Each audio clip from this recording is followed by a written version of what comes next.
যে আগুন জ্বলবে সে আগুন নিভানোর ক্ষমতা কারো হবে না। তারা প্রকাশ্যে বলে হ্যাঁ ব্যালটে ভোট দেওয়ার জন্য, আবার তলে তলে বলে না ব্যালটে ভোট দেওয়ার জন্য। বীরু কাপুরুষের মতো আমাদের নারী সমাজের গায়ে হাত তুলবার মতো দুঃসাহসিকতা এবং ঘৃণ্য কাজ করছে তারা।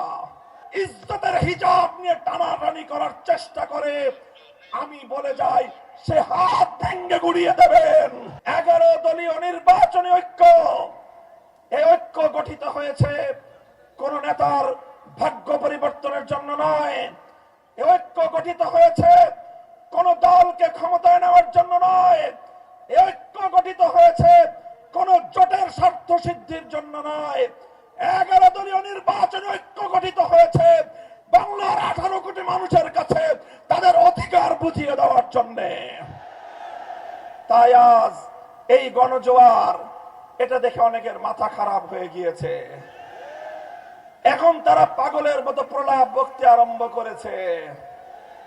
কি করবে তারা দ্বিধাহীন, তারা দ্বিধাদ্বন্দ্বে ভুগছে। কখনো তারা প্রকাশ্যে বলে গণভোটে হ্যাঁ ব্যালটে ভোট দেওয়ার জন্য, আবার তলে তলে বলে না ব্যালটে ভোট দেওয়ার জন্য।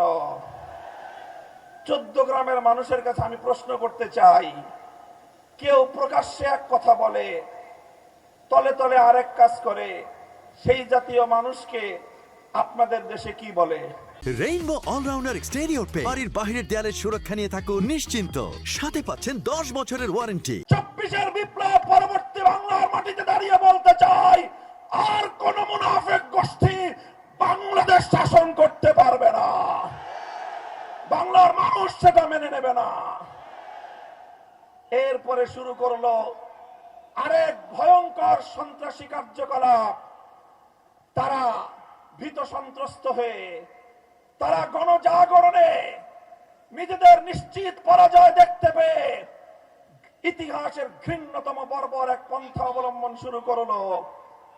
আমার মায়েরা, আমার বোনেরা, আমার মেয়েরা, তারা জনগণের পক্ষে নির্বাচনের ক্যাম্পেইন করার জন্য নির্বাচনের দাওয়াতি কার্যক্রমে মানুষের দুয়ারে দুয়ারে যাচ্ছে।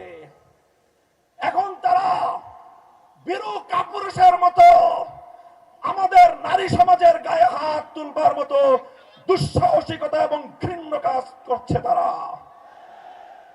আমি ব্যক্তিগতভাবে একটা কথা বলি, আমি বলে যাই, যদি কেউ আমার মায়ের কোন গায়ে হাত তোলার চেষ্টা করে, যদি কেউ আমার কোন বোনের দিকে চোখ তুলিয়ে চোখ বড় করে তাদের দিকে ভিন্ন দৃষ্টিতে তাকাবার দুঃসাহস দেখায়, কেউ যদি আমার কোন মেয়ের ইজ্জতের হিজাব নিয়ে টানাটানি করার চেষ্টা করে, আমি বলে যাই সে হাত ভেঙে গুড়িয়ে দেবেন, সে চোখ উপড়ে ফেলবেন।